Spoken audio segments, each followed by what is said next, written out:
ቄስ ዶክተር ዘላለም ቸርነት የመጀመሪያውን ጥያቄ ጠይቃለሁኝ። የመጀመሪያው ጥያቄ በስነ መለኮት ኮሌጆች የጋራ እምነት መሰረት ማስጠበቅ ረገድ ወይም ኢንሹሪንግ ሳውንድ ዶክትሪናል ባይብል ቲቺንግ እዚህ ላይ እንዲያቀርቡልን ያላቸውን መልከታ እንዲያቀርቡልን እድሉን ሰጣለሁ። እሺ፣ የተከበራችሁ የባይብል ኮቨናንት ኮሌጅ አመራር ይህንን የቴዎሎጂ ትምህርት ቤት ከየት ወዴት በሚል ርዕስ ጉዳይ የውይይት መድረክ ስላዘጋጃችሁ በራሴና በካውንስሉ ስም ምስጋናን አቀርባለሁ። በኢትዮጵያ ወንጌላውያን አብያተ ክርስቲያናት ቁጥር በከፍተኛ ሁኔታ እየጨመረበት ባለበት በዚህ ወቅት ትልቁ ፈተናችን የአማኝ ቁጥር ወይም ብዛት ሳይሆን የእምነት ጥልቀት ነው። ቴዎሎጂካል ዴፕስ የምንለው ማለት ነው። እንደ ካውንስል ለቴዎሎጂ ኮሌጆች ያለን ራዕይ ተራ የትምህርት ስልጠናን ያለፈ እንደዚሁም ደግሞ ወደ ቤተ ክርስቲያናዊ የላቀ ብቃት የሚያቀርብ ወይም ደግሞ ኤክሌሲያስቲካል ኤክሰለንስ የምንለውን ማምጣት ነው። ወደዚያ መሸጋገር ነው። የቴዎሎጂ ትምህርት ቤቶች ወሳኞች ናቸው፣ በጣም ወሳኞች ናቸው። ምክንያቱም they are the mind of the church ማለት ነው። the mind of the church ናቸው። the mind of the church ከሆነ ደግሞ ማይንድ በደንብ መስተካከል አለበት። ትክክለኛ አስተምህሮ መጠበቅ አለበት ማለት ነው። ኮሌጆች ለተማሪዎች ፈተናና ሰርተፊኬት ብቻ እንዲሰጡ አንጠብቅም። ይልቁንም ቀጣዩን ትውልድ ለቅዱሳን አንድ ጊዜ ስለተሰጠው እምነት እንደሚል ማለት ነው ይሁዳ ላይ መጋደል እንዲችሉ እዚህ ላይ ኤንፋሲስ ወይም ትኩረት እንሰጣለን። ዓላማችን ኮሌጆቻችን ሁሉ የመንፈስ ቅዱስ ኃይል ከቃሉ መሰረት ጋር የሚገናኝባቸው በመንፈስ ንቁና በዶክትሪን ወይም ደግሞ በአስተምህሮ የማይናወጡ መሪዎችን ወይም አገልጋዮችን የሚያፈሩ ማዕከላት እንዲሆኑ ማየት ነው እኛ የምንፈልገው። ስለዚህ እምነትን ከማስጠበቅ አንጻር የተወሰኑ ነገሮችን ልናገር። በመጀመሪያ ደረጃ የቴዎሎጂ ኮሌጆች ጤናማ ትምህርትን ወይም ደግሞ ሳውንድ ዶክትሪን የምንለውን ወይም መሰረተ እምነት የምንለውን በመስፋፋት ረገድ የቴዎሎጂ ኮሌጆች ትልቅ ሚና ይጫወታሉ። ብዙ ጊዜ ዶክትሪን በምንልበት ጊዜ አንዳንድ ጊዜ በአሉታዊ መልኩ እንረዳዋለን ወይም እንሰማዋለን። ግን ዶክትሪን ክፉ ነገር አይደለም። ዶክትሪን በጣም መልካም የሆነ ነገር ነው። ዶክትሪን እንዳልኳችሁ ጤናማ አስተምህሮ ማለት ነው። ጤናማ አስተምህሮ እና ይህንን ጤናማ አስተምህሮን ለማስፋፋት ደግሞ የቴዎሎጂ ኮሌጆች ሚና የሚከተለውን ይሆናል ማለት ነው። የመጀመሪያው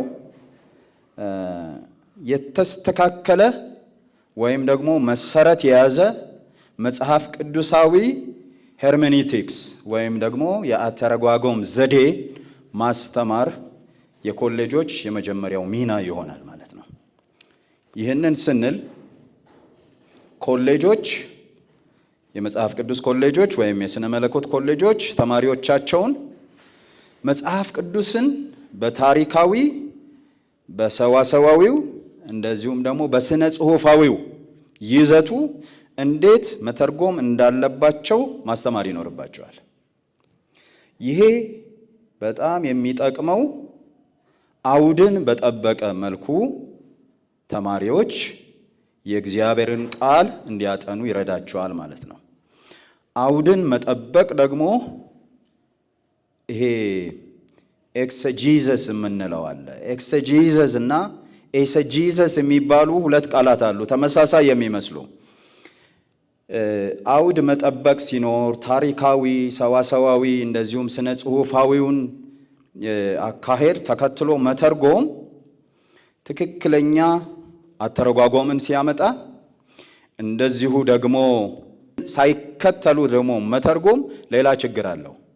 ችግሩ ኤሰጂዝስ ይሆናል ማለት ነው። የራስን ሐሳብ እዛው ቃል ውስጥ መዶል ማለት ነው። እዛው ውስጥ ማስቀመጥ ማለት ነው። እሱ ደግሞ አደጋ አለው። እንደ ራሳችን ሐሳብ ስለማይተረጎም ቅዱስ መጽሐፍ። ሁለተኛው ነገር ቴዎሎጂ ኮሌጆች ኦርቶዶክሲ ላይ ትኩረት እንዲያደርጉ ይጠበቅባቸዋል። ኦርቶዶክሲ ላይ ኦርቶዶክሲ ስንል ቀጥተኛና እውነተኛ ትምህርት ማለታችን ነው። እውነተኛ ትምህርት ማለታችን ነው። ኦርቶዶክሲ ጤናማነት የምንለው ነው። ለቅዱሳን አንድ ጊዜ የተሰጠውን እምነት መሰረት በማስተማር ተማሪዎች የጥንት የሐሰትና የክህደት ትምህርቶችን አሁን በአዲስ መልክ ተቀይረው እንደ አዲስ መገለጥ ሲመጡ እንዲረዱ ያደርጋቸዋል። ምክንያቱም ኦርቶዶክሲ ላይ በደንብ ትኩረት ስለሚያደርጉ ማለት ነው። ሌላው ነገር ስርዓተ ትምህርትን ሪቫይዝ ማድረግ፣ መከለስ፣ ማየት፣ መመርመር እና ማዘጋጀት ይፈልጋል። ካሪኩለም የምንለው ማለት በጥናት ላይ የሚውሉ መጽሐፍቶች እና ትምህርቶች ከመጽሐፍ ቅዱስና ከካውንስሉ የእምነት መሰረት ጋር መሄዳቸውን እርግጠኛ መሆን ያስፈልጋል። የካውንስሉ ስቴትመንት ኦፍ ፌዝ አለ፣ የሚታኮርባቸው ጉዳዮች አሉ። ለምሳሌ መጀመሪያ ላይ በእግዚአብሔርም ቃል እንደሰማ ነው ቅድም ፓስተር ሲናገር እንደነበረው የእግዚአብሔር ቃል የእምነታችን የልምምዳችንና የሞራላችን መሰረት ነው። የእግዚአብሔር ቃል ነው መመዘኛው። የትኛውንም መልእክት መመዘኛ ወይም ማጣሪያ ፊልተር ማድረጊያ የእግዚአብሔር ቃል ነው። ስለዚህ በእግዚአብሔር ቃል ላይ ያለ ስቴትመንት ኦፍ ፌዝ አለን። ስለዚህ ቅድም የነገርኳችሁ ማለት ነው የእምነታችን የልምምዳችን እና የሥነ ምግባራችን መሰረት ነው ብለናል። ሌላው በዚህ በዕቅበተ እምነት የምንለው ወይም ደግሞ ትምህርትን ፎልስ ቲቺንግን ወይም ደግሞ የስህተት አስተምሮ በመከላከል ወይም አፖሎጀቲክስ የምንለው ማለት ነው። እሱን በማስተማር የመለየት ብቃትን ማሳደግ ይችላሉ። የትኛው ትክክለኛ ጤናማ ነው፣ የትኛው ደግሞ ትክክለኛ አይደለም። ለምሳሌ የእግዚአብሔር ቃል ዮሐንስ ምን ይላል? በኢየሱስ ክርስቶስ በስጋ እንደመጣ የማይታመን እርሱ ከእግዚአብሔር አይደለም ይላል አይደለም? ስለዚህ አፖሎጀቲክስ ስንል ይህንን ማለታችን ነው። ከዋልታ ረገጥነት ወይም ከጽንፈኝነት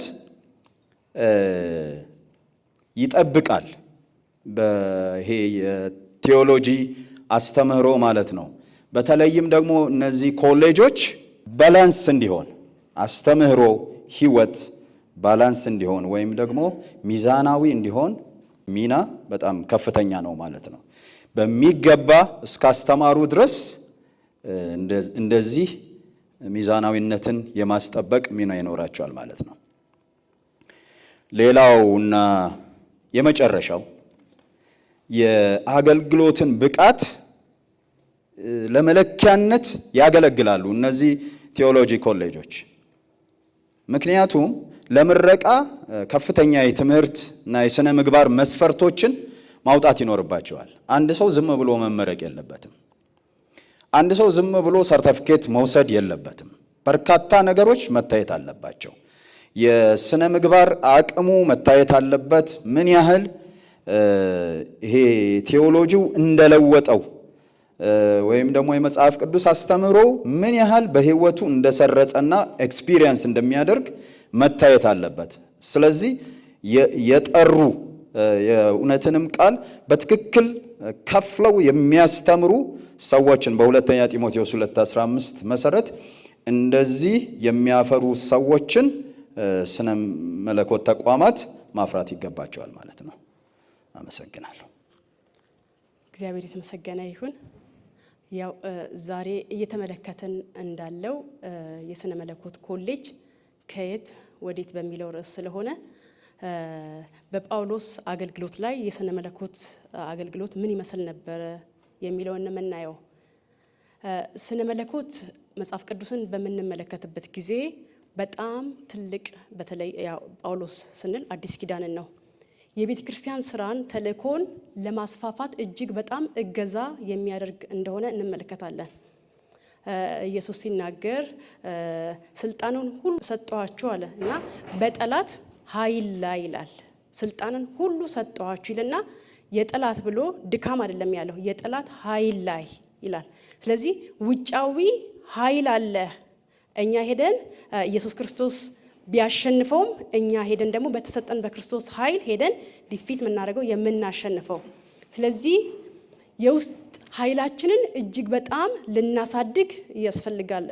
ቄስም ቅድም እንዳለው ቄስ ዘላለም የስነ መለኮት ኮሌጆች ለቤተ ክርስቲያን ማይንድ ናቸው የሚለው ማለት ነው። ስለዚህ ሰው ማይንዱን እንደሚያሳድገው እነ ሐዋርያ ጳውሎስም በጣም ወደዚያ መለስ ብሎ ልክ ወንጌልን ለመስበክ ለማስፋፋት ያንን ተልእኮ ይዘው እየሄዱ እያለ የሚያጋጥማቸውን ቻሌንጅ ለማሸነፍ ተግዳሮቱን ለማሸነፍ የሚያደርጉት ነገር ምንድነው? እሱ ወደ ውስጣቸው ነበር መለስ የሚሉት ማለት ነው። ወደ ውስጥ ተመልሰው የውስጠኛውን ኃይል ያሳድጋሉ። ምን ሲሆን ልክ እነሱ ዓላማቸው ተልእኳቸው የነርሱም የኛም አንድ ነው፣ መንግስቱን ማስፋፋት። በምን በኩል? በቤተ ክርስቲያን በኩል ማለት ነው። ያንን ለማድረግ ደግሞ ወደ ውስጥ ተመልሶ የውስጥን አቅም ኃይል ማሳደግ ያስፈልጋል።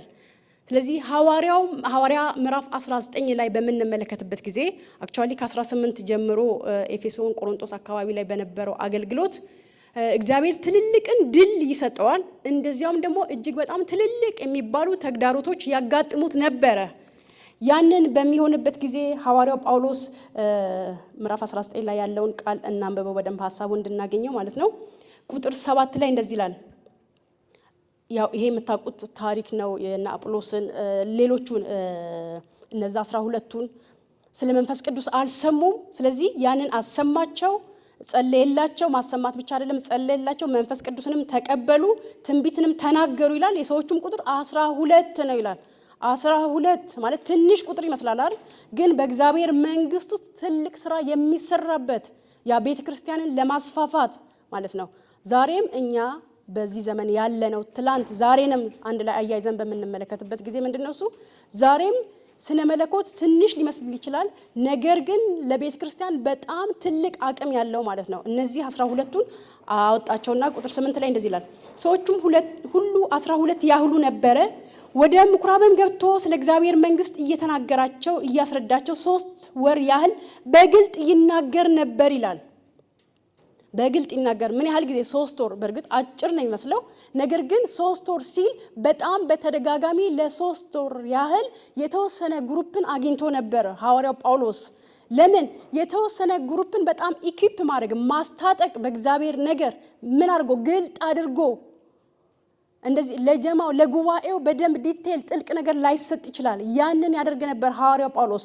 ይሄ ብቻ አልበቃውም፣ አግዞታል። ግን ይሄ ብቻ በቂ አይደለም። አሁንም ያለው ቻሌንጅ እጅግ በጣም ከፍተኛ ነው፣ በኤፌሶን አካባቢ ያለው ማለት ነው። እዛ ቁጥር 9 ላይ እንደዚህ ይላል። አንዳንዶች ግን እልከኞች ሆነው በሕዝብ ፊት መንገዱን እየሰደቡ ምን የሐዋርያው ጳውሎስን መንገድ እየሰደቡ፣ መንገዱ እኮ ትክክል ነው፣ የሚሰደብ አይደለም ግን እየሰደቡ ባላመኑ ጊዜ ከእነርሱ ርቆ ደቀ መዛሙርቶቹን ለየ ይላል። የስነ መለኮት ኮሌጅ ጋር በመጣን ጊዜ የተወሰነውን ግሩፕ ከማን ከተመሳሳዮች ከአማኙ አይደለ ከአማኙ ግሩፕ የተወሰነ ወጥቶ፣ በእርግጥ ለሁሉ በሩ ክፍት ነው፣ ለሁሉ የተከፈተ ነው። ግን ስፔሻል ደግሞ ምንድነው ቃሉን ለመታጠቅ ራሳቸውን ልባቸውን ከፍተው ያዘጋጁትን ማለት ነው። ልባቸው ለጳውሎስ ንግግር እሱ ወንጌልን እንደሚነግራቸው ለዚያ ቃል ልባቸውን ያዘጋጁ ሰዎችን ለያቸው። ከየቶቹ? ከተሳዳቢዎቹ። ባላመኑ ጊዜ ከእርሱ ርቆ ደቀ መዛሙርቶቹን ለየ። ጢራኖስ በሚሉትም በትምህርት ቤት ዕለት ይነጋገር ነበር ይላል። ጢራኖስ በኢስያም የኖሩት ሁሉ አይሁድም የግሪክ ሰዎችም የጌታን ቃል እስኪሰሙ ድረስ 2 ዓመት ያህል እንዲሆነ። ቅድም ያየነው ስንት ነበር? 3 ወር አይደለ? እዚህኛው ጋር ስንመጣ ግን 2 ዓመት ቤት በጢራኖስ ትምህርት ቤት ይህ ትምህርት ቤት የጢራኖስ ትምህርት ቤት ሐዋርያው ጳውሎስ አይደለም የሰየመው ነው የሚባለው ግሪክ አካባቢ ያለ እነሱ ያው የጥበብ ሰዎች ናቸው ይማማራሉ ጠቢባኖች አሉ በመካከላቸው ያስተምሩበታል እና የሚባለው ሐዋርያው ጳውሎስ የነሱን አዳራሽ ተከራይቶ ማለት ነው እነሱ ጥበባቸውን የሰውን ጥበብ ያወሩበታል እርሱ ደግሞ የእግዚአብሔርን ቃል ሊያወራበት እዚያ ስፍራ ላይ እንደውም ጊዜው የሚባለው ያው እንደ ታሪክ ጊዜው የሚባለው ቀን 6 ሰዓት እንደዚህ ሙቀት በሚሆንበት ጊዜ ሰው ወደ ቤቱ ገብቶ እረፍት ያደርጋል ከዛ ሙቀት ለመሸሽ ስለዚህ እነዚህ የተገፉ ሰዎች ማለት ነው የተገፉ ሰዎች የማይፈልጓቸው ወንጌልን ይዘው ያሉ ሰዎች ግን ያቺን ከባድ ታይም ይጠቀሟታል ለምን የእግዚአብሔርን ቃል ለመማር ለምን ያህል ጊዜ ለ2 ዓመት ያህል አስቡት ቻሌንጅ በሚያደርግ ማለት ለሰውኛ ከባድ በሆነበት ጊዜ ስለዚህ አሁን እኛ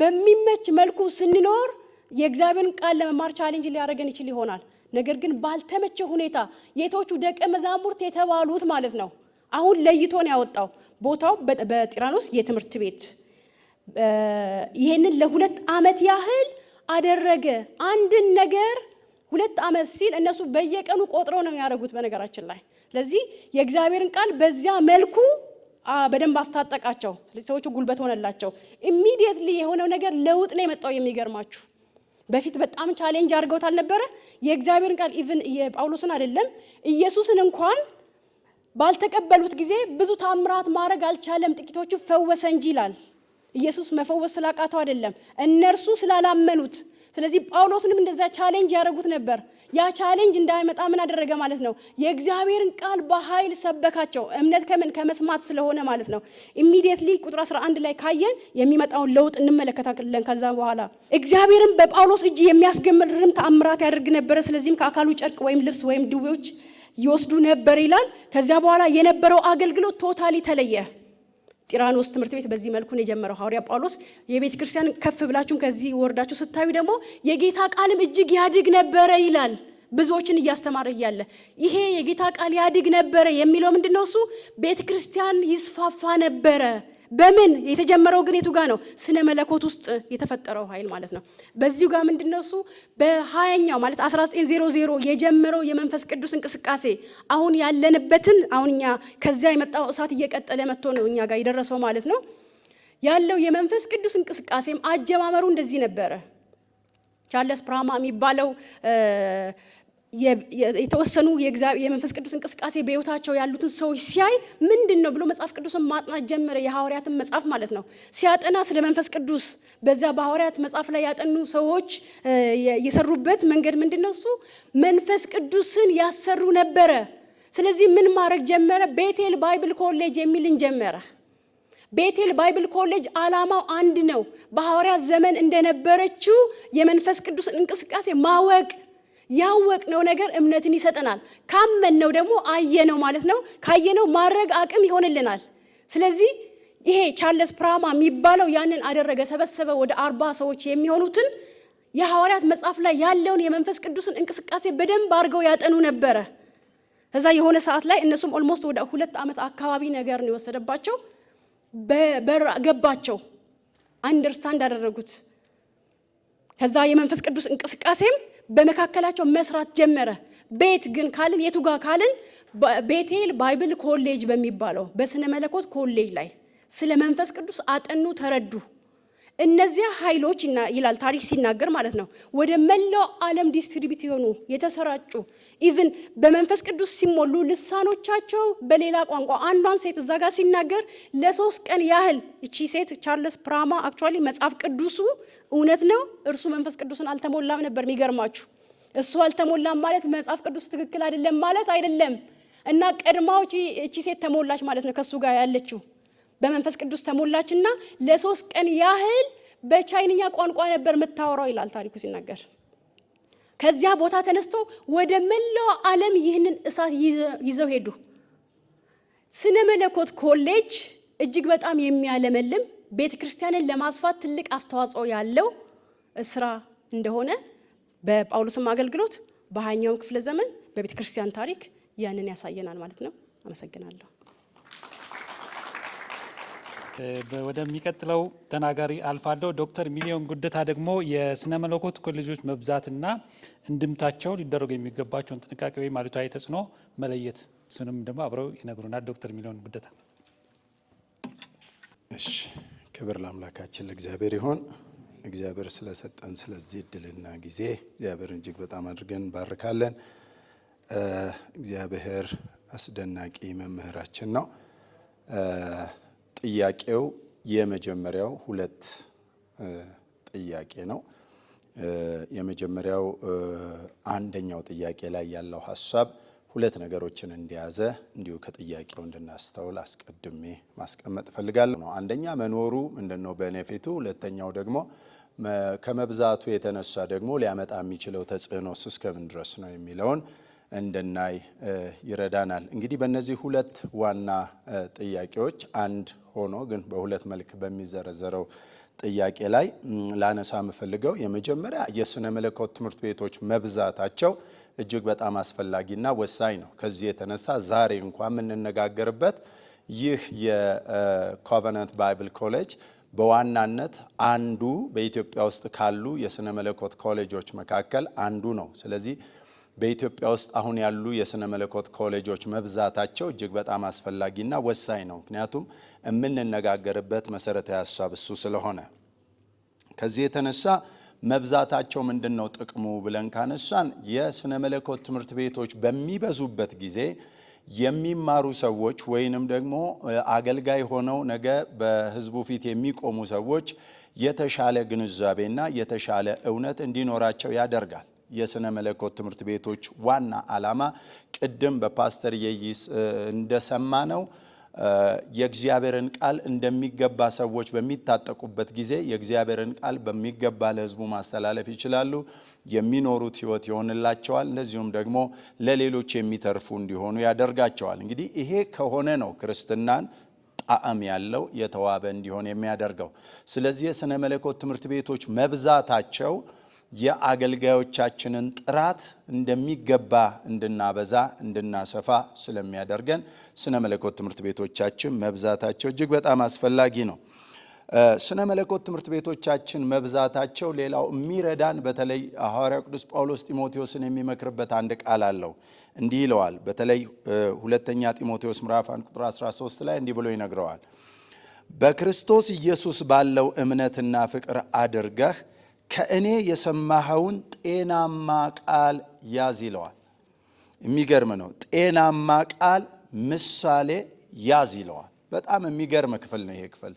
ጳውሎስ ቃል ብቻ እንዲይዝ አይደለም የሚፈልገው፣ ጤናማ ቃል እንዲይዝ ይፈልጋል። ሁለተኛ እርሱ ሞዴልና ምሳሌ ሆኖ እንደኖረለት ለሌሎች ደግሞ ሞዴልና ምሳሌ ሆኖ ሊኖር በሚችልበት ልክ እንዲይዝ ይመክረዋል። ይሄ በጳውሎስ እግር ስር ቁጭ ብሎ ያሳለፈውና የተማረው ጢሞቴዎስ እንዲህ አይነቱን እውነት በመያዙ ምክንያት ቤተ ክርስቲያን ቀጣይነት እንዲኖራት እንዳደረገ እንዲሁ የስነ መለኮት ትምህርት ቤቶች መብዛት በኢትዮጵያም ውስጥ እጅግ በጣም አስፈላጊና ወሳኝ የሚያደርጋቸው ጤናማን ቃል የሚይዙ ሰራዊቶች እንዲታጠቁ ያደርጋል። እጅግ በጣም አስፈላጊና ወሳኝ ነው።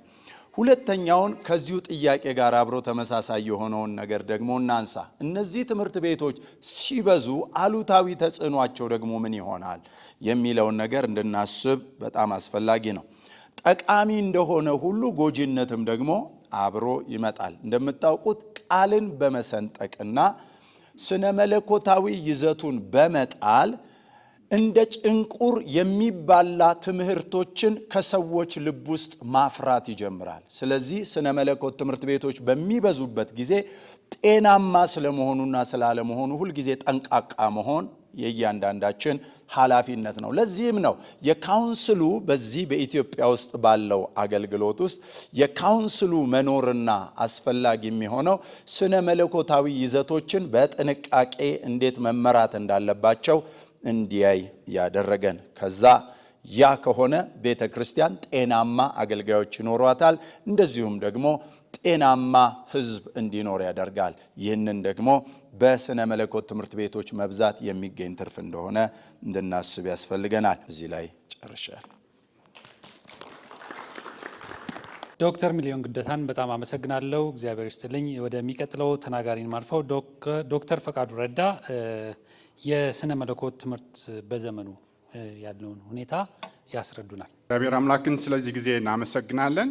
ቲኦሎጂ ኢን ኦል ኤራ ነው የሚለው በየዘመኑ ከየት ይጀምራል? ወንድማችን ተስፋዬ እንደነገረን ከብሉይ ኪዳን ማለት ነው።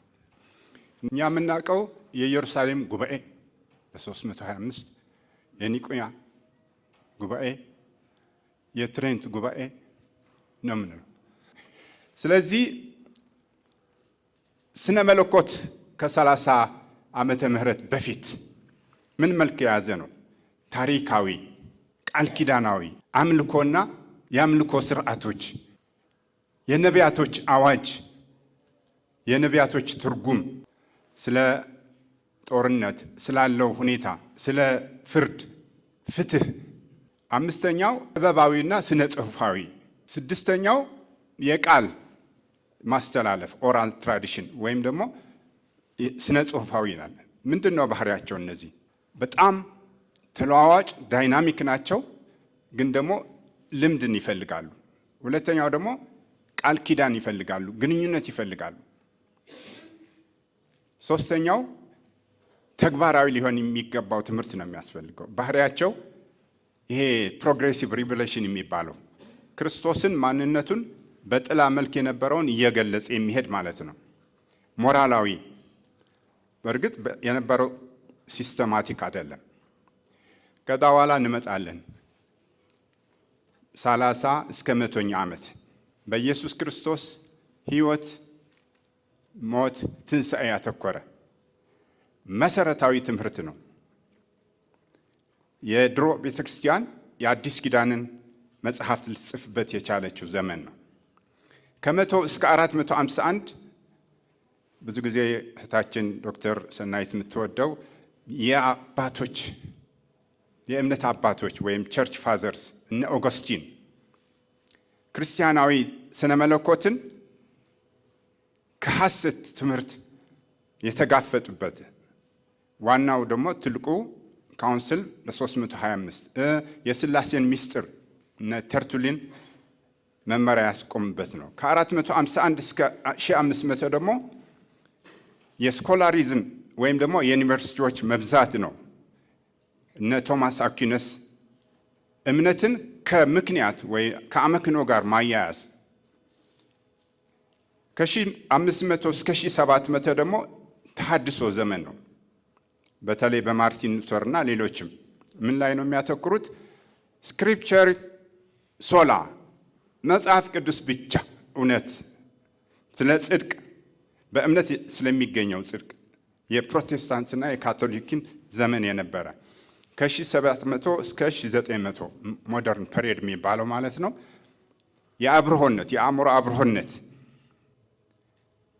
የሰው አመክኖ ወይም ምክንያት ወዴት ነው የሚመራው?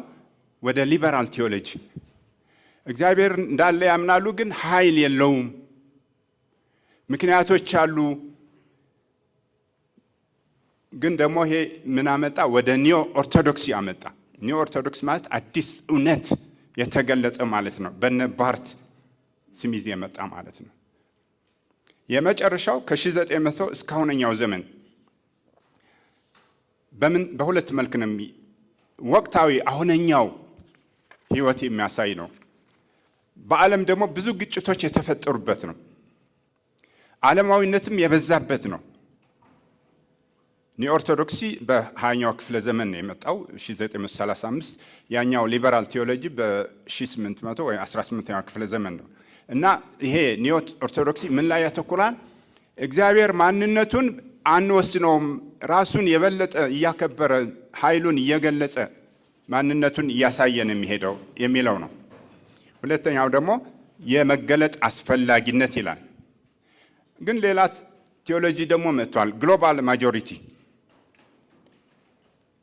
ይሄ ባህላዊ ስርዓታዊ ወደ እስራኤል ብቻ የሚያተኩር ሳይሆን ግሎባል ቱ ዘ ሳውዝ፣ የአፍሪካ፣ የኤዥያ፣ የላቲን አሜሪካ። ሁለተኛው እሱም ብዬ ጨርሳለሁ። ሁለተኛው አውዳዊ ስነ መለኮት ነው። የሊበሬሽን ቴዎሎጂ ያመጣል፣ ምንድነው ፎከስ የሚያደርገው? ስለ ድህነት፣ ስለ ድሃ መቆርቆር እንዳለብን የሚያወራ ነው። ስለ ሴቶች መቆርቆር እንዳለብን ዊሜን ቴዎሎጂ ይለዋል። ከዛ በኋላ የተለያየ ሙያ ቢኖራቸውም አገልጋዮች መሆን ይችላሉ። ስለ አንትሮፖሎጂ፣ ስለ ማህበረሰብ ጥናት፣ ስለ ቴክኖሎጂ፣ ስለ ምህዋር ኢኮሎጂም ማጥናት አለብን የሚል ዘመን ነው የመጣው። አመሰግናለሁ። እሺ ዶክተር ፈቃዱን በጣም እናመሰግናለን። ወደ ቀጣዩ እና የመጀመሪያው ዙር የመጨረሻ አቅራቢ ወደ ሆኑት ኢንጂነር እጩ ዶክተር ቶማስ አሰፋ አልፋለሁ። የስነ መለኮት ተጽዕኖ በሴኩላሩ የትምህርት ዓለም ምን ይመስላል? እሳቸው ደግሞ ይሄን ያቀርቡናል። እሺ፣ ክብር ለእግዚአብሔር ይሁን። እንግዲህ ስነ መለኮት በተመለከተ የመጀመሪያውን ጥያቄ ግንዛቤ እየሰጠን ነው። ለጥያቄ ክፍት እያደረግን ነው። ኦልሬዲ ይሄ ፓናል ዲስከሽን ስለሆነ እዚህ ውስጥ እንግዲህ የአንደር ግራጁዌት ተማሪዎች አላችሁ፣ ፖስት ግራጁዌት ተማሪዎች አላችሁ፣ ተጋባዥ እንግዶች አላችሁ። ቴዎሎጂ ስነ መለኮት ማለት ስለ እግዚአብሔር አምላክነት የሚናገር ትምህርት ነው ወይም ቃል ነው ብለን ዲፋይን እናደርገዋለን። በአጭሩ ምንድነው ስነ መለኮት? ስነ መለኮት ማለት ስለ እግዚአብሔር መናገር፣ ስለምኑ? ስለ አምላክነቱ። አሁን ይሄ የስነ መለኮት እኔ ጋር አሁን የመጣው ጥያቄ ምንድነው? በሴኩላሩ ዓለም ላይ የሚያመጣው በትምህርቱም ሊሆን ይችላል፣ በትምህርት ተቋማት ሊሆን ይችላል፣ በዓለም ላይ ሊያመጣ የሚችለው ተጽዕኖ ምንድነው የሚል ነው። እና ስለ መለኮት በጣም አበይት የሆኑ 5 ከፍተኛ ተጽዕኖዎችን ይፈጥራል። በትምህርት ተቋማትም ሊሆን ይችላል፣ በምድሪቱም ላይ ሊሆን ይችላል። እና ለምሳሌ መጀመሪያ የሚፈጥረው የስነ መለኮት ተጽዕኖ ስነ ምግባር ነው። ስነ ምግባር ከመጽሐፍ ቅዱስ ነው የሚወጣው። ስነ መለኮት ከመጽሐፍ ቅዱስ ነው የሚወጣው። ስነ ምግባር ደግሞ አሁንም ከዛ ውስጥ ነው የሚወጣው። እና ይሄ የስነ መለኮት ተጽዕኖ የሰው ልጅ ክቡር እንደሆነ፣ የሰው ልጅ ደግሞ ፍትህ እንደሚያስፈልገው፣ የሰው ልጅ ደግሞ ምህረትን ማድረግ እንዳለበት፣ የሰው ልጆች ሁሉ እኩል እንደሆነ የሚናገረው ወይም ያኛው ዓለም የሚናገረው ከዚህ ተቀብሎ ነው። ይሄንን በግልጽ ይናገራል። እያንዳንዱ ኢቭን እኛ የመንግስት ተቋማት ላይ ስትመለከቱ፣ እኔ አንድ መንግስት ተቋማት ላይ ቅድም ተስፍሽ እንደተናገረው ሰራለሁ። የስነ ምግባር መርሆች ተብሎ ይቀመጣል። እሱ ቤዝ ያርጎ ሶርስ ያደረገው ማንን ነው? ለምሳሌ ባይብልን ነው። ባይብል 10ቱ ትእዛዝ ለሙሴ የተሰጠው ትእዛዝ ላይ አትግደል፣ አትስረቅ፣ አታመንዝር የሚሉት እነዚህ ትእዛዞች ናቸው። የስነ ምግባር መርህ ሆነው ደግሞ ዓለም ይተዳደረባቸዋል። ታማኝነት የስነ ምግባር መርህ ነው። አሁን ይሄ የስነ መለኮት ተጽዕኖ ነው። በምን? በምድሪቱ ላይ፣ በመንግስት ተቋማት ላይ። አጠር ለማድረግ ያክል ነው። ፍትህ እንዲሁ የፍትህ መስፈን ተጽዕኖ ፍርድ ቤት አይደለም፣ ስነ መለኮት ነው። ይሄም በደንብ መታወቅ መቻል አለበት። እንግዲህ ህዝብ ሁሉ እንዲድን፣ ህዝብ ሁሉ እንዲቃኝ፣ ህዝብ ሁሉ እውነትን እንዲያውቅን መጽሐፍ ቅዱስ ለምድር ተሰጥቷል። ለሰው ልጆች ሁሉ ነው ኢየሱስ ክርስቶስ የተሰቀለው። በዚህ እውነት ውስጥ ብንኖር ይሄ የፍትህ ስርዓት ይሰፍን ነበረ። ከዛ ስላፈነገጠ የሰው ልጅ ነው። ነገር ግን ሶርሱ መነሻና ጽንሰ ሐሳቡ ያለው ግን ስነ መለኮት ውስጥ ነው። አሁን ዓለም ፍትህ ብላ የምትጮኸው የፍትህን መጽሐፍ ስላልከፈተችው ነው። የፍትህን መጽሐፍ ብትከፍተው በትክክል ፍትህን ታውቃለች። አሁንም ግን በከፈተችው ልክ ደግሞ የተዳደረችበት ትገኛለች የሚል ተጽዕኖን ማሳየት ፈልጋለሁ። ሌላ ህግና የሰውን መብት ነው። ስለ ህግና ስለ ሰው መብት አሁንም የስነ መለኮት ተጽዕኖ ነው። በጣም ነው ደስ የሚለኝና ህግ ማለት ለምሳሌ የትኛውን ፍርድ ቤት ብትሄዱ ወንጀል ተሰርቶ ቢመጣ ሩት ኮዝ ኦፍ ዘ ፕሮብለሙን ነው ዳኛው የሚመረምረው። ለምሳሌ አንድ ሰው ለመከላከል ሰውን ሲታገል ቢሞትበት ለምን ገደልከው አይልም። ህግ እንደዛ አይልም።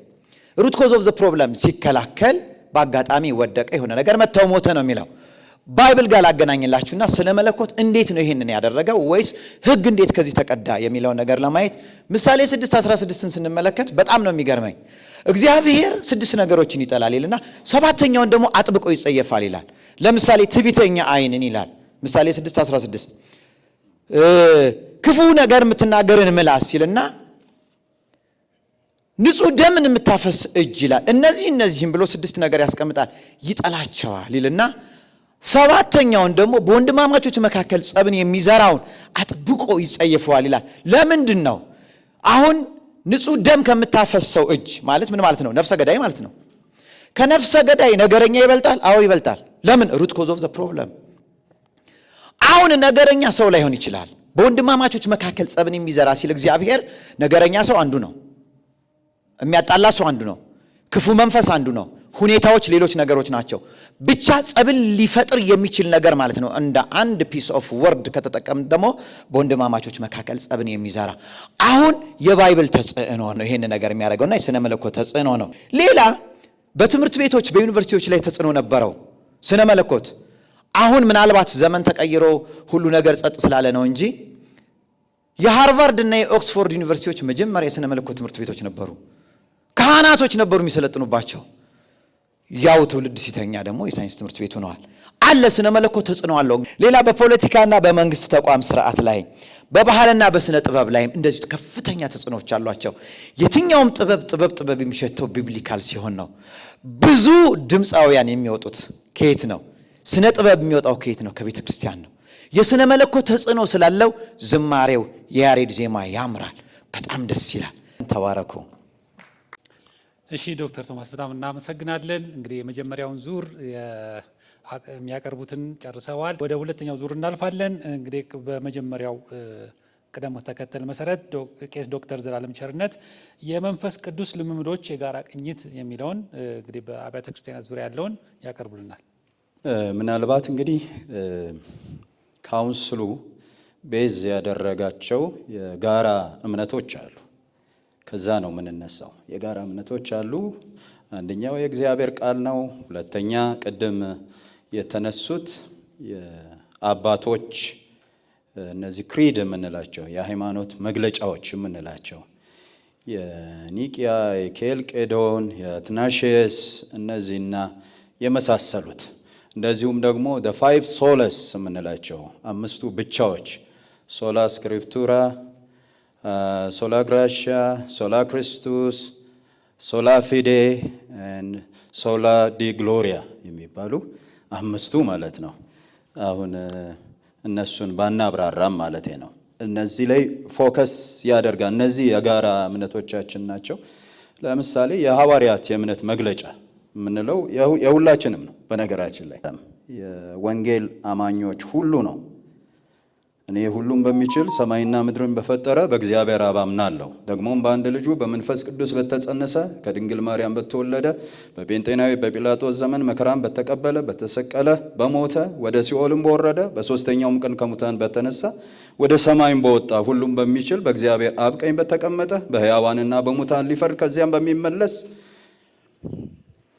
በኢየሱስ ክርስቶስ አምናለሁ፣ ደግሞም በመንፈስ ቅዱስ በአንዲት ቅድስት የሐዋርያት ቤተ ክርስቲያን በቅዱሳን አንድነት በኃጢአት ስርየት በዘላለም ሕይወት አምናለሁ፣ አሜን። ይሄ ታዲያ ሁላችንም አናምንም? እና የካውንስሉ እንትን በዚህ ላይ የተመሰረተ ነው። ሌላው the deity of Christ የኢየሱስ ክርስቶስን ማንነት በተመለከተ ኢየሱስ ክርስቶስ ፍጹም አምላክ ፍጹም ሰው ነው የሚለውን ሁላችንም የምናምነው። ከዛ በኋላ ስለ መንፈስ ቅዱስ በምንነጋገርበት ጊዜ መንፈስ ቅዱስ ዝም ብሎ ኃይል ነው እንደ ኤሌክትሪክ ነው ምናምን አይደለም የምንለው። መንፈስ ቅዱስ ምንድን ነው? አምላክ ነው። አይደለም አምላክ ነው ነው የምንለው። ስለዚህ አሁን የምንነጋገረው ስለ መንፈስ ቅዱስ ስጦታዎች ነው። አንድ 5 ነገሮች ኮንሲደር መደረግ አለባቸው ብዬ አስባለሁ በመንፈስ ቅዱስ ስጦታዎች ላይ። እንደዚሁም ቴዎሎጂካል ኮሌጆች መሰረት ማድረግ አለባቸው ብዬ የማስበውን ነገር አለ። የመጀመሪያው ነገር የቃሉ የበላይነት ነው። የመንፈስ ቅዱስ ስጦታዎች ለቤተ ክርስቲያን መታነጽ የተሰጡ ቢሆንም መጽሐፍ ቅዱስ የመጨረሻው ባለስልጣን ነው። The authority of the scripture has to be preserved። በደንብ መጠበቅ አለበት የእግዚአብሔር ቃል ባለስልጣንነት። ስለዚህ የቃሉ ባለስልጣንነት ዋነኛው ነገር ነው። የትኛውም ትንቢት የትኛውም መገለጥ ከተጻፈው ቃል ጋር ከተቃረነ ነቢዩ በድፍረት ተናግሮታልና አትፍራው ተብሎ ተጽፏል። ሌላው መሆን ያለበት በስጦታው ላይ ሳይሆን በሰጪው ላይ መተኮር አለብን። በመንፈስ ቅዱስ ስጦታዎች ላይ ሳይሆን ትኩረታችን በሰጪው በመንፈስ ቅዱስ ላይ ትኩረታችን መሆን አለበት።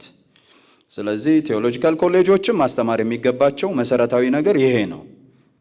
ከሰጪው የበለጠ ስጦታ የለም። ከመንፈስ ቅዱስ ልሳን አይበልጥም። ከመንፈስ ቅዱስ ትንቢት አይበልጥም።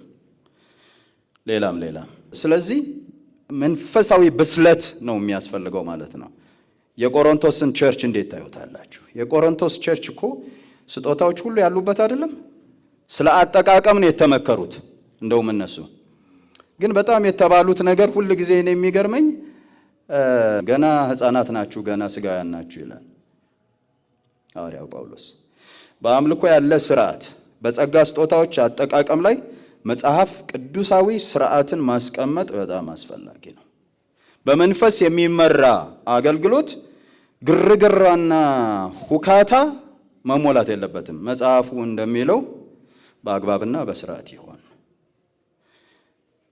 የተግባር ልምምድ ቢታከልበት፣ ይሄ ሜንቶርድ ፕራክቲከም የምንለው ቅድም ሲነገር ነበረ። በመንፈስ ቅዱስ ስጦታዎች አጠቃቀም ዙሪያ ላይ ሜንተርሺፕ ያስፈልጋል፣ ስልጠና ያስፈልጋል። በቤተ ክርስቲያንም በቴዎሎጂ ኮሌጆችም በጣም ያስፈልጋል ብዬ አስባለሁ። አንዳንድ ቦታ እንደዚህ እንዳለ እሰማለሁኝ። ሲኒየሮች እያስተማሩ እንዳሉ እሰማለሁኝ። እንደውም በተግባር ሁሉ እያስተማሯቸው፣ አይ እንደዚህ ነው መደረግ ያለ፣ እንደዚህ ነው መነገር ያለበት። የመጨረሻው ነገር ለማነጽ ይሆን። የትኛውም ስጦታ ዋና ዓላማው የክርስቶስን አካል ማነጽ፣ ክርስቶስን ግሎሪፋይ ማድረግ ማክበር ነው እንጂ ግለሰቡን ከፍ ማድረግ አይደለም፣ ግለሰቡን ታዋቂ ማድረግ አይደለም። ስለዚህ ይህንን ቴዎሎጂካል ኮሌጆች አጥብቀው ማስተማር ይኖርባቸዋል። ስለዚህ የቴዎሎጂ ተቋሞቻችን ሚና የመድረክ ጠባቂ መሆኑ፣ ጤናማ ትምህርትን ማስፋፋት ነው። መንጋውን ከሐሰት ትምህርቶች መጠበቅ ነው። መንፈሳዊ ስጦታን ከመጽሐፍ ቅዱሳዊ ስርዓት ጋር በማመጣጠን አምልኳችን ኃይል ያለውና ከመጽሐፍ ቅዱስ መስመር የማይወጣ እንዲሆን ማድረግ ይኖርብናል። ጤናማ ቤተ ክርስቲያን ማለት አእምሯ በእውነት የታነጸ ልቧ በመንፈስ የተቀጣጠለ ቤተ ክርስቲያን እንደሆነች እናምናለን። ይህንን እንግዲህ ኃላፊነት ተረክበን የማያሳፍር ሰራተኛ ሆነን መገኘት ይጠበቅብናል። ተባረኩ። ቄስ ዶክተር ዘላለምን እናመሰግናለሁ። ወደ ሁለተኛው ሀሳብ ነው ጊዜያችንን ለመሻማት የሚሄደው። ዶክተር ሰናይት ሚደቅሳ የባይብል ኮቨናንት ኮሌጅ የስነ መለኮትና ያሳደረው ተጽዕኖን በተመለከተ አስተዋጽኦንም በተመለከተ ይነግሩናል። እንግዲህ ባይብል ኮቨናንት ኮሌጅ በእግዚአብሔር ዓላማና ተልእኮ በዚች ምድር ላይ እየሰራች ትገኛለች። ተልእኳም ደግሞ መልእክተኞችን ለክርስቶስ ተልእኮ ማዘጋጀት ነው። የክርስቶስ ተልእኮ ስንል ደግሞ ዩኒቨርሳል ነው፣ ሁሉን አቀፍ ዓለም አቀፍ ለሆነችዋ ቤተ ክርስቲያን። ስለዚህ እቺ ኮሌጅ ቤተ ክርስቲያንን ለማገዝ ነው። ዛሬም ወደዚህ ኮሌጅ ለመማር የሚመጡ ሁሉ ከተለያዩ አቅጣጫ በተለያየ የጸጋ ስጦታ ውስጥ ያሉ አገልጋዮች ይገኙበታል። ደግሞም በራሳቸው ሕይወት በተሰጣቸው እዚህ ምድር ላይ በተሰጣቸው አገልግሎት ማለት እኔ እንደዚህ አምናለሁ፣ በጌታ የሆነው ሁሉ የትም ቦታ ቢሰራ የሚሰራው ለእግዚአብሔር እንደሆነ አምናለሁ። ስለዚህ እነዚህ ሁሉ ሰዎች ወደዚህ ስፍራ ይመጣሉ፣ የእግዚአብሔርን ቃል ይማራሉ። ታዲያ ዓላማችን ምንድን ነው? ማለት እነዚህ ሰዎች ከመጡ በኋላ ምን እንዲሆኑ ነው የምንፈልገው? መጡ፣ 2 ዓመት 3 ዓመት 4 ዓመት ቆዩ ከኛ ጋር። ከዛ ምን ሆነው እንዲሄዱ መጨረሻቸው ምን እንዲሆኑ ነው የምንፈልገው ካልን በሁሉ ህይወታቸው በሁሉ የህይወት መንገዳቸው ስኬታማ ሆኖ ማየት እንፈልጋለን። እንደምን ካለን እንደ እግዚአብሔር ቃል ስኬት፣ ይሄ ዓለም ስኬት የሚለው የራሱ ፍቺ አለው አለ። ግን የዓለም ፍቺና መጽሐፍ ቅዱሳዊ ስኬት የሚለው በፍጹም የተለያየ ነው። የዓለም ስኬት እያንዳንዳችን አንድ አይነት ከለር፣ አንድ አይነት ሳይዝ ልብስ ስንለብስ ማለት ነው። ለዚያ እኮ ነው የምንቸገረው። የዓለም ስኬት የሚለውን እንወስደውና ከዚያ የኛ መስፈርት እናደርገዋለን። አይሆነንም ማለት ነው። ወይን ይጠበናል፣ ወይን ይሰፋናል፣ ወይም ከለሩን አንወደውም፣ አንደሰትበትም፣ ህይወታችንም ደስተኛ ባልሆነ መልኩ ያልቃል። ታዲያ ባይብል ኮቨናንት ኮሌጅ እያንዳንዱን ሰው ስኬታማ ሆኖ ፍጻሜውን ማየት ይፈልጋል ስንል ምንድነው እሱ የእግዚአብሔር ቃል የሚለንን ፕራክቲካል የሚያደርጉ ተግባራዊ የሚያደርጉ የዚህ ኮሌጅ ዓላማ ሰዎች የእግዚአብሔርን ቃል ይሰማሉ፣ ይማራሉ፣ ያምናሉ፣ ያውቃሉ። ያንን ደግሞ በህይወታቸው እንዲተገብሩት እንዲኖሩት እንፈልጋለን ማለት ነው እንጂ ዲፕሎማ፣ ዲግሪ፣ ማስተርስ ዲግሪ፣ ዶክትሬት ይዘው ከዚያ በሱ ስራ ፍለጋ ወይንም የሆነ ቸርች ላይ ተቀባይነት በዚያ ፖዚሽን እንዲያገኙ አይደለም ዋናው ዓላማችን። ትክክል ነው። አሁን ቤተክርስቲያን የእግዚአብሔርን ቃል ጠንቅቆ የተማረን ሰው ብትፈልግ ስተት አይደለም፣ ትክክል ነው፣ አስፈላጊም ነው። መስፈርቱ ግን ያ የተማረው ሰው በህይወቱ ይኖረዋል ወይ? የተማረውን በህይወቱ ይኖረዋል። እንደዚህ ይላል ሁለተኛው ጴጥሮስ ምዕራፍ 1 ቁጥር 10 ላይ ስለዚህም ወንድሞች ሆይ መጠራታችሁንና መመረጣችሁን ታጸኑ ዘንድ ይላል። መጠራታችሁንና መመረጣችሁን ታጸኑ ዘንድ የምናጸናው እኛ ነን ማለት ነው። የሚጠራን ማን ነው? እግዚአብሔር። የመረጠን ማን ነው? እግዚአብሔር። ያንን መጠራታችንና መመረጣችንን ግን የምናጸናው እኛ ነን። ኃላፊ እግዚአብሔር ይረዳናል። አዎ ጸጋ ይሰጠናል። መንፈስ ቅዱስ ከኛ ጋር ነው። ማጽናት ግን ከእግዚአብሔር ጋር መተባበር ስንችል ነው። በምን? በቃሉ ከመንፈሱ ጋር ሆነን ያንን ዕውቀት ልናጸና ይገባል። ያንን ስንል ደግሞ የእግዚአብሔርን ቃል ቆመን በቤተክርስቲያን ላይ በምናስተምርበት ብቻ አይደለም፣ በየትኛውም በህይወት የተገለጠ ማለት ነው። ቃሉን መኖር የምንችል ሰዎች በዚህ ዘመን ካያችሁት ቃሉን የሚያውቁ ሰዎች እየበዙ ነው። ጥሩ ነው፣ በጣም ደስ ይለናል። ካለማወቅ ማወቅ ይሻላል። የሚኖሩ ሰዎችም ደግሞ በተመሳሳይ መልኩ እንዲበዛልን እንፈልጋለን። ያንን ስንል እንዳልኳችሁ በመድረክ ላይ በማስተማር ብቻ ሳይሆን በየትኛውም በትዳርም ልጆችንም በማሳደግ ኢቭን በኢኮኖሚም በጤንነትም በቤተ ክርስቲያን አስተዳደርም በሀገር አስተዳደርም በየትኛውም መስኩ ሰዎች ሲገቡ በህይወታቸው ፍሬያማ እንዲሆኑ የመለኮቱ ኃይል በገዛ ክብሩና በበጎነቱ የጠራንን በማወቅ ይላል። የጠራንን የምናውቀው ቃሉን ወደ ማወቅ ስንመጣ ነው። የጠራንን የምናውቀው ለህይወትና እግዚአብሔርን ለመምሰል የሚሆነውን ለአሁኑም ዘመን ከዚያም ደግሞ ለሚመጣውም ለአሁኑም ክርስትና በዚህ ዘመን ላይ ማነስ ማለት አይደለም። ክርስትና በዚህ ዘመን የወደቀ ሰው መሆን ከዛ በዚህ ዘመን ላይ ወድቀን ነገ እግዚአብሔር ፊቱ ላይ ስንገናኝ እንነሳለን የምንለው አይደለም። ኢየሱስ ክርስቶስ መስቀል ላይ በከፈለው ዋጋ አስነስቶናል። በዚህ ምድር ላይም በአሸናፊነት በድል መመላለስ እንችላለን። በምን? ኃጢአትንም ድል በማድረግ ቃሉን ደግሞ እያንዳንዱ ስፍራ ላይ በመመንዘር በእግዚአብሔርና በጌታችን በኢየሱስ ዕውቀት ጸጋና ሰላም ይብዛላችሁ። ለዚያ ነው ያው እዚህ ስፍራ ላይ እንግዶችም ቢኖሩም አብዛኞቹ ተማሪዎች ናቸው፣ ያውቃሉ። ሁል ጊዜ የምንላቸው ነገር ምንድነው? እሱ የምታውቁትን ቃል ኤክሰርሳይዝ አርጉት፣ ተግብሩት።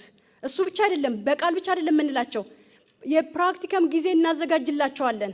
ወጥተው ኢቭን ፍቅራቸው ይገለጣል፣ ሰላማቸው ይገለጣል፣ ጤናቸው እንዲገለጥ እንፈልጋለን፣ ሰጪነታቸው እንዲገለጥ እንፈልጋለን። በሁሉ እኛ አጠገብ እያሉ እንፈትናቸዋለን ማለት ነው። በመገለጥ እናያቸዋለን። ከዚያ ለቤተ ክርስቲያን መልሰን ስጦታ እነዚህ ልጆች አይደለ ቤተ ክርስቲያን አምና ነው ወደኛ የምትልከው አይደለ። ከዚያ ደግሞ ኢኩዊፕ አድርገናቸው አስታጥቀናቸው እኛም በእግዚአብሔር ጸጋ እግዚአብሔር ረድቶን እነሱም ደግሞ ታጥቀው ሄደው ለቤተ ክርስቲያን ለምድሪቷ በረከት እንዲሆኑ እንሰራለን። ባይብል ኮቨናንት ኮሌጅ በዚህ መልኩ ለቤተ ክርስቲያን አገልግሎት አስተዋጽኦ እያደረገ ይገኛል። አመሰግናለሁ። ወደ ቀጣይ ተናጋሪንም አልፈው ዶክተር ሚሊዮን ጉደታ የስነ መለኮት ኮሌጆች ዋና ተልዕኳቸውን ለማሳካት ምን ስትራቴጂ መከተል አለባቸው የሚለውን ይነግሩናል። አስቀድሜ ላነሳ እንደሞከርኩት የስነ መለኮት ኮሌጅ ዋና ተልዕኳቸውና ጠቃሚ ስትራቴጂያቸው ምን መሆን አለበት የሚለውን ለማንሳት በመጀመሪያ የስነ መለኮት ትምህርት ቤት ተልእኮ ዋና ተልእኳቸው ምንድን ነው የሚለውን ጥያቄ መመለስ ይኖርብናል። ከዚያ በመቀጠል ምን አይነት ስትራቴጂን ቢጠቀሙ ተልእኳቸውን ውጤታማ ማድረግ ይችላሉ የሚለውን ሁለት ተያያዥ ምላሾች ለመስጠት ጥረት አደርጋለሁ። እንግዲህ በዚህ ጊዜ በዋናነት የስነ መለኮት ትምህርት ቤቶች ዋና ተልእኮ መሆን ያለበት ደግሞም የሆነው የቤተ ክርስቲያንን ተልእኮ መደገፍና ማገዝ ነው። ሌላ ስራ የለውም። የሥነ መለኮት ትምህርት ቤቶች ዋና ስራችን ምንድን ነው ብለው ይነሳሉ። ቅድም ዶክተር ሰናይትም ስትናገር እንደሰማ ነው የታጠቁ ለወንጌል አደራ የበቁ ሰራተኞችን ማፍራት ነው። ዋና ተግባሩ እሱ ስለሆነ የሥነ መለኮት ትምህርት ቤት ዋና ተልእኳቸው ይሄ መሆን አለበት። እንግዲህ ከዚህ ጋር በተያያዘ በተለይም ደግሞ መጽሐፍ ቅዱስ ምን ይለናል?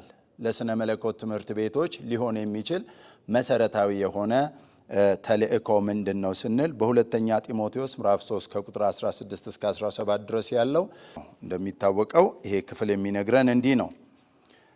የእግዚአብሔር ሰው ፍጹምና ለበጎ ሥራ ሁሉ የተዘጋጀ ይሆን ዘንድ የእግዚአብሔር መንፈስ ያለበት መጽሐፍ ሁሉ ለትምህርትና ለተግሳጽ ልብንም ለማቅናት በጽድቅም ላለው ምክር ደግሞ ይጠቅማል ብሎ ይናገራል ነው። ስለዚህ በዚህ ክፍል ውስጥ 4 ዋና የሆነ ኃላፊነቶችን እንደምናይ ያመለክተናል። የመጀመሪያው ለትምህርት ነው። የእግዚአብሔር መንፈስ ያለበት መጽሐፍ ምንድነው? ታርጌቱ ምንድነው? ዓላማው መጽሐፍ ቅዱስን መማር ያስፈልጋል። ለትምህርት እጅግ አስፈላጊ ነው። ሁለተኛው ለተግሳጽ ነው።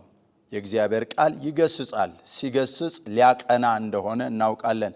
ቅድም አንድ አስደናቂ መልእክት ስንሰማ እንዲሁ ይህንን ሐሳብ በልቤ አስታወሰኝ። መንፈስ ቅዱስ በቃሉ ወደ እኔና ወደ እናንተ ሲመጣ በዮሐንስ ወንጌል ምዕራፍ 16 ላይ እንደተጻፈው ሊወቅስ እንጂ ሊከስ አይመጣም። የመንፈስ ቅዱስን ድምፅና የዲያብሎስን ድምፅ የምንለይበት 2 ዋና መልእክት አለ። በዚህ ክፍል ላይ መውቀስ ነው የሚለው እንጂ መክሰስ አይደለም።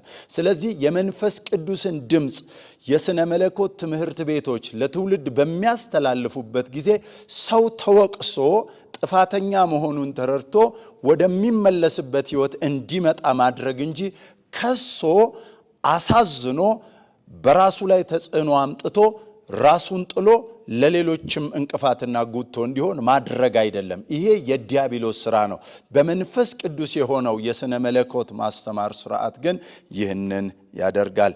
ሁለተኛው በዚህ በሶስተኛ ደረጃ የምናየው ከተግሳጽ ባሻገር ልብንም ለማቅናት ይላል።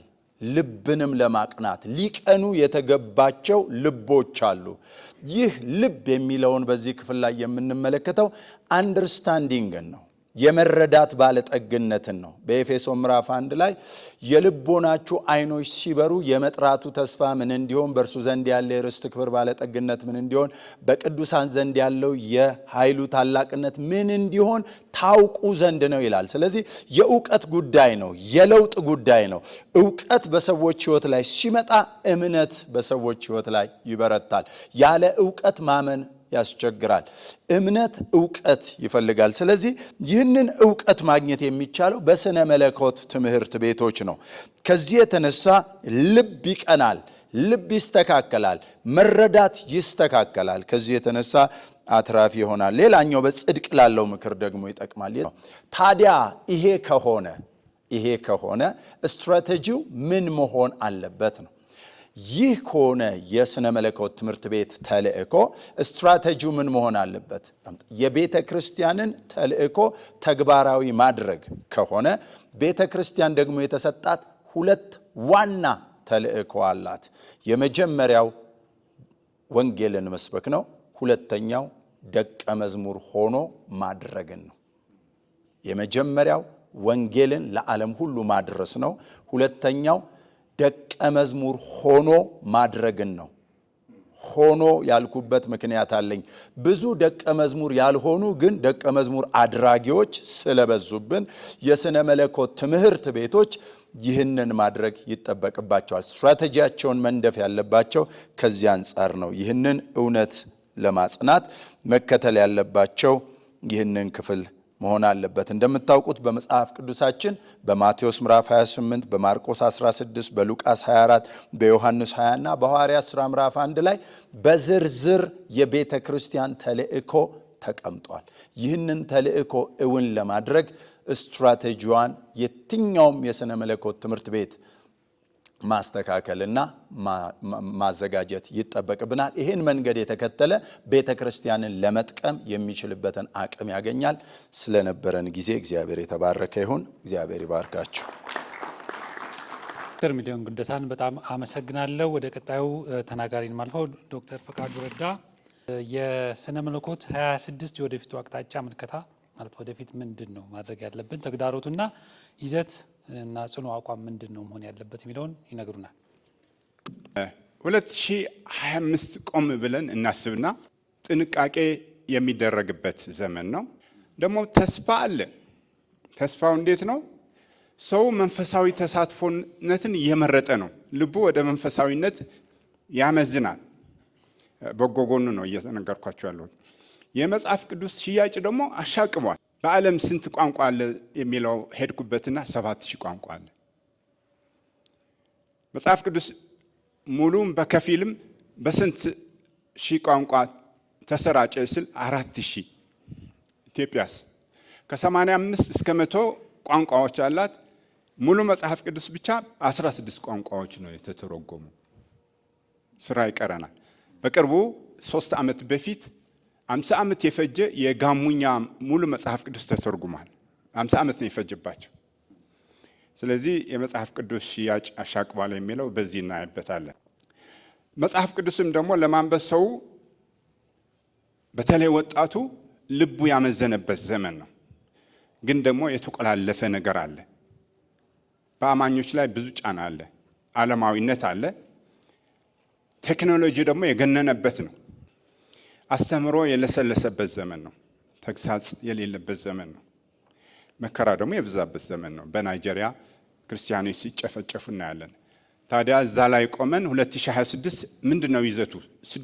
5 ይዘቶች አሉት፣ 6 ተግዳሮቶች አሉት፣ 2 ደግሞ ሞዴሎች አሉ። እነዚህ ይዘቶች ምንድን ናቸው? ዲጂታላዊና ቨርቹዋል ስነ መለኮት በዝቷል። የኦንላይን ማህበራዊ ተጠቃሚ መብዛት፣ ዲጂታል ወንጌል ስብከት፣ ስነ መለኮት እይታ ላይ አርቲፊሻል ኢንቴሊጀንት የሰው ህሊናን እንደገዛ እናያለን። ይዘቱ ነው። ሁለተኛው መንፈሳዊ ነገር ግን ሃይማኖታዊ ያልሆነ ዓለማዊነት የበዛበት። እንዴት ነው የሚገለጠው?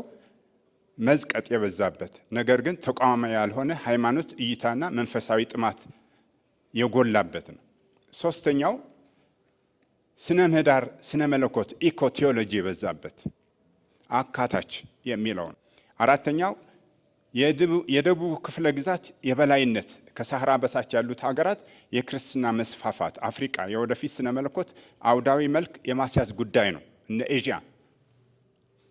አምስተኛ ስርዓታዊና አካታችነት ቴዎሎጂ ኦፍ ዲስአቢሊቲ። አሁን ተጋብዘናል። በአካል ደካማ የሆኑትን ሰዎች ስነ መለኮቱም አካቱ እነሱም እንዲማሩ። ሁለተኛ ደግሞ ህብረተሰቡንም ግንዛቤ መስጠት። ታዲያ ምን ሞዴል እናስርጽ? 2 ሞዴሎች ናቸው። አንደኛው ስነ መለኮታዊ ምህዳሮች ዋናውን አስተምህሮ ላይ ያተኮረ፣ ለምሳሌ የክርስቶስ አስተምህሮ።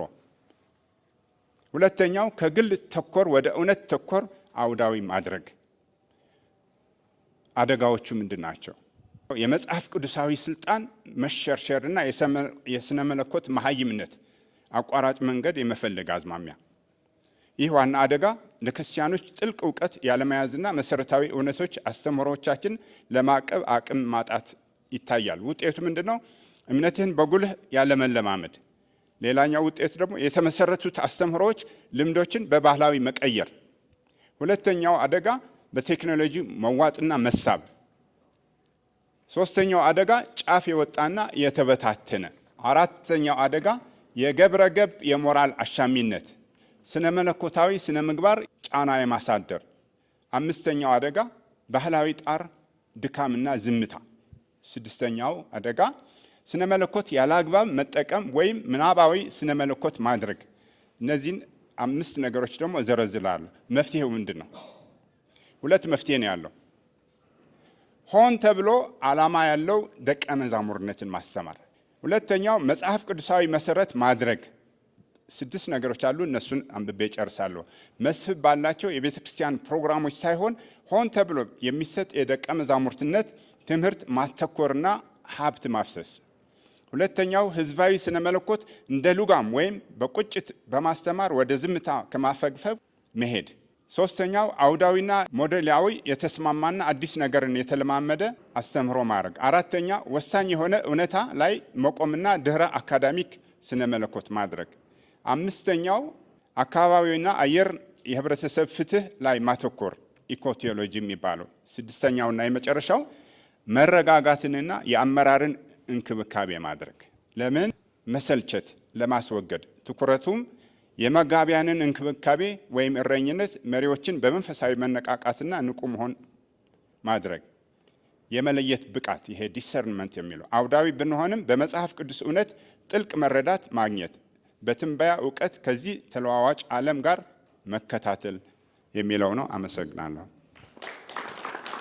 ዶክተር ፈቃዱ ረዳ በጣም እናመሰግናለን። በመጀመሪያው የውይይት ዙር ወይም ሁለተኛውን ክፍል ልናጠናቅቅ አንድ ተናጋሪ ብቻ ነው የሚቀረን። ኢንጂነር እጩ ዶክተር ቶማስ አሰፋ በኢትዮጵያ የስነ መለኮት ምሁራን ተፈላጊነትና መኖር ስለሚገባው ጉልህ ሚና ወይም አስተዋጽኦ ይነግሩናል። እሺ፣ እነዚህ ምሁራኖች መኖራቸው አስፈላጊነትና የሚፈጥሩ ተጽዕኖ ምንድን ነው የሚለው አሁን እንደ ባይብል ኮቨናንት ኮሌጅ ብቻ ሳይሆን እንደ ስነ መለኮት ወይም ደግሞ እንደ መጽሐፍ ቅዱስ አስተምሮ ነው የምናየው። ይህንን ጉዳይ ሁለት ነገሮች ከመጽሐፍ ቅዱስ ላንሳ። መጽሐፍ ቅዱስ ውቅያኖስ ነው፣ ነገር ግን ባህር አይደለም፣ ከባህር ይበልጣል። እና ሁለት ነገሮች ላንሳ ከብሉይ ኪዳንና ከአዲስ ኪዳን። እግዚአብሔር ይህንን እንድንፈጽምለት ስለሚፈልግ የስነ መለኮት ምሁራንን ፈልጓል። እሱ የፈለገበት ደግሞ አንድ ዓላማ አለ። ያንን ዓላማ መፈጸም አስተዋጽኦን ማበርከት ነው። ስለዚህ በሆሴዕ ምዕራፍ 4 ቁጥር 6 ላይ እንደዚህ የሚል ቃል አለ። ሁሉም ሰው ስለሚያውቀው ነው። ሕዝቤ እውቀት ከማጣቱ የተነሳ ጠፍቷል ይልና እዛ ጋር አያቆምም። አንተም እውቀት ጠልተሃልና ካህኔ እንዳትሆን ናቅኩህ ይላል። ስለዚህ እግዚአብሔር እውቀት የሌለውን ካህን አይወድም። ካህን አስተማሪ ነው። ካህን መሪ ነው። ካህን ብዙ ነገርን አቅጣጫን ያሳያል። ስለዚህ እውቀት ማንዳቶሪ ይሄ አስፈላጊ ነገር ነው ብለን እናስቀምጣለን። ሁለተኛ ወደ አዲስ ኪዳን ልምጣና አዲስ ኪዳን ላይ ደግሞ በማቴዎስ ወንጌል ምዕራፍ 28 ቁጥር ከ19 እስከ 20 ላይ ያለ ግሬት ኮሚሽን ሚኒስትሪ ሊድ የሚደረግበት የመጨረሻው ታላቁ ተልእኮ የኢየሱስ ክርስቶስ የመጨረሻው ዓላማ መጨረሻ ላይ ለሁሉም አራቱም ወንጌላውያን ወንጌላቸውን ሲደመድሙ ድምድማቱ ላይ ያስቀመጡት አደራ አለ። ያ የወንጌል አደራ ግሬት ኮሚሽን ሚኒስትሪ ይባላል። ያ አደራ ሉቃስም ማቴዎስም አራቱም ወንጌላውያን መጨረሻ ላይ ያስቀምጡታል። ማቴዎስ የሚያስቀመጠው መጨረሻ ምዕራፉን ሲዘጋ የመጨረሻ ቁጥር ላይ ያስቀመጠውን በ28 ከ19 እስከ 20 ላይ ያለውን ስናይ ምን ይላል? ሂዱ ወንጌልን ለዓለም ሁሉ ስበኩ፣ በአብ በወልድ በመንፈስ ቅዱስም እያጠመቃችኋቸው ደቀ መዛሙርት ያርጓቸው፣ እኔም እስከ ዓለም ፍጻሜ ድረስ ከእናንተ ጋር ነኝ የሚል ቃል አለው። አሁን ይሄ ምንድነው? ተልእኮ ነው። ስለዚህ ይሄን ተልእኮ ለመፈጸም ይሄኛው እውቀት ያስፈልጋል። ይሄንን ነገር ሁለቱን ሲንክሮናይዝ የሚያደርጉት ምሁራኖች ናቸው። እነዚህ ምሁራኖች መኖራቸው አንደኛ ትክክለኛ ትርጓሜ መጽሐፍ ቅዱሳዊ ትርጓሜ እንዲኖር ያደርጋል። ምክንያቱም ህዝቡ መረን እንዳይወጣ ያደርጋል። ቤተ ክርስቲያን ራሷ መረን እንዳትወጣ ያደርጋል። የሐሰት ትምህርትን መከላከል ያስችላል። አሁን ቅድም ቄስ ዶክተር ዘላለም የሚያነሳው ነበረ፣ ሌሎቹ ምሁራኖች ያነሱት ነበረ፣ እነዚህ ቤተ ክርስቲያን መሪዎች የሚያነሱት ነበርና እውቀት በመንፈስ ቅዱስ ሲቃኝ ትክክለኛ ትውልድን ይፈጥራል። የባይብል ኮሌጆች መሰረታዊ ዓላማቸው ይሄንን ቤዛ አድርገው ነው የተመሰረቱት። ስለዚህ የሐሰተኛ ትምህርትን መከላከል፣ ዘመናዊነትን ደግሞ መቃኘት። ዘመናዊነት ካልተቃኘ ገደል ነው የሚያስገባው። ዘመናዊነትን የምትቃኘው ቤተ ክርስቲያን ናት። በማን? በመንፈስ ቅዱስ አማካኝነት መጽሐፍ ቅዱስን ሪፈር እያደረገች፣ እሱ ሞዴሏ ነው፣ መሳሪያዋ ነው። ስለዚህ እነዚህ ምሁራኖች ይህንን ተጠቅመው ትውልዱን ያነጻሉ፣ ይመራሉ፣ ያስተምራሉ፣ ከስህተት ትምህርት ያወጣሉ ነው። የሚሰጡት አስተዋጽኦስ ምንድን ነው? ኦኬ አስተማርናቸው፣ አስታጠቅናቸው፣ ይቀመጣሉ አይቀመጡም? ይሄዳሉ። ሲሄዱ እየጠበቁ እያስተካከሉ ይሄዳሉ።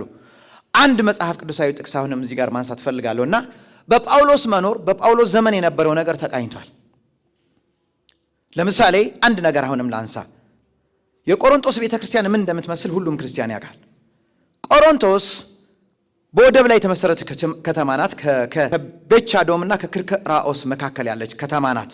መሀል ላይ ንግድ ትራንዛክሽን ያለባት ናት እና እዛ ላይ የቆሮንቶስ ቤተክርስቲያንም አለች። 11 ቤተ ጣዖቶች አሉ። በቤተ ክርስቲያን ውስጥ የነበረውን ስርዓት ሁሉ ይመለከት ነበር ጳውሎስ እና ያንን ሲናገር ኢቨን አፍሮዲጡስ የምትባለው ያቺ በዝሙት መስዋዕት የሚቀርብላት ያቺ የጣዖት ቤትም እንደነበረች ይናገራል መጽሐፍ ቅዱስ። እና ጳውሎስ ሲናገር እንደዚህ ይላል በአንደኛ ቆሮንቶስ ምዕራፍ 14 ቁጥር 40 ላይ ሁሉም ነገር በአግባብና በስርዓት ይሁን ይላል። አሁን የጳውሎስ መኖር የቆሮንቶስ ቤተ ክርስቲያንን በአግባቡ እንድትሄድ አድርጓታል፣ በስርዓት እንድትሄድ አድርጓታል። የምሁራኖች መኖር ተጽዕኗቸው ነገር በስርዓት እንዲሄድ ማድረግ ነው። ብዙ ጊዜ በኢትዮጵያ አባባል እንደዚህ የሚባል ነገር አለ፣ ትልቅ ሰው ከሰፈሩ አይታጣ ይባላል። ይሄ በጣም ትልቅ ነገር ነው። መሪ አይታጣ። መሪ የሚሆኑ የትውልድ አባቶች ወንጌልን እዚህ አድርሰዋል። አሁን ደግሞ ቀጣዩስ ምዕራፍ ቅድም ዶክተር ፍቃዱ ሲያነሳው የነበረ ከ2026 በኋላ ክርስቶስ ሊመጣ በደጅ ነው እያልን ነው። እንዴት እንጠብቀው? እንዴትስ ትውልድ ወደ መንግስቱ እናስገባ ነው ጉዳዩ። ስለዚህ the reason why we are here ይሄንን ነገር ለመናገር ነው። ይሄ ነገር ቀላል አይደለም። ከሆሴ ጀምሮ ኢየሱስ በአዲስ ኪዳንም በጳውሎስ ወንጌልም ሲነግረን የቆየው ነገር ይሄ ነው። ስለዚህ ባይብል ኮሌጆች ምሁራንን የሥነ መለኮት አስተማሪዎችን ያወጣሉ። የነሱ መልካም ተጽዕኖ ወንጌልንና እውነትን መጠበቅ ነው። ወንጌልን የተሳሳተ ነገር እንዳይኖር ማድረግ ነው። ተጽዕኗቸው ደግሞ ልክ በመምከር በአንደኛ ቆሮንቶስ 14:40 ላይ እንዳየነው ጳውሎስ የሰራውን ስራ መስራት ነው። ተባረኩ። እሺ ዶክተር በጣም አመሰግናለሁ። እንግዲህ የመጀመሪያው የነሱ የሚያቀርቡት እዚህ ላይ ይጠናቀቃል። ስለነበረን ጊዜ በጣም አመሰግናለሁ።